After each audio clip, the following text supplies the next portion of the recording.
Pasukan elit Kopassus Gabungan Elit TNI 3, Matra menyerbu 3 markas OPM di 3 zona. Papua Tengah usai OPM Komando.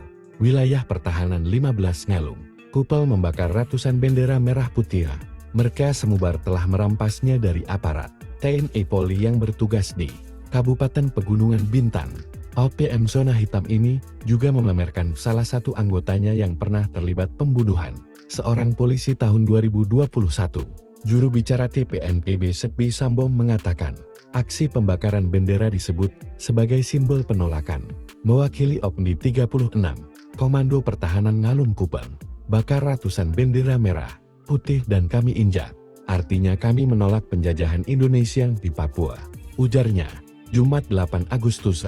Sebi juga mengklaim, OPM menembak 4 anggota TNI di 2 tempat dalam baku tembak, yakni di Kabupaten Intan Jaya, Jumat 8 September, 2 tertembak dan 1 diantaranya gugur.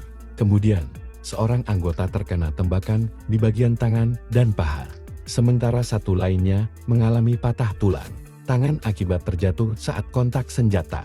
Berlangsung di Kabupaten Puncak Jaya, Papua Tengah, Jumat 8 Agustus pagi.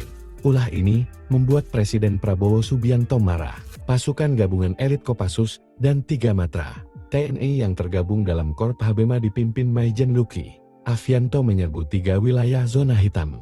Serbuan dilakukan Jenderal Luki dan 4 anggota OPM gugur. Bahkan Wakil Panglima Mayer Wenda tewas di Lani Jaya bersama 1 anggota OPM. Kemudian di Puncak Jaya, seorang anggota OPM tangan kanan Egyanus Kogoya tewas.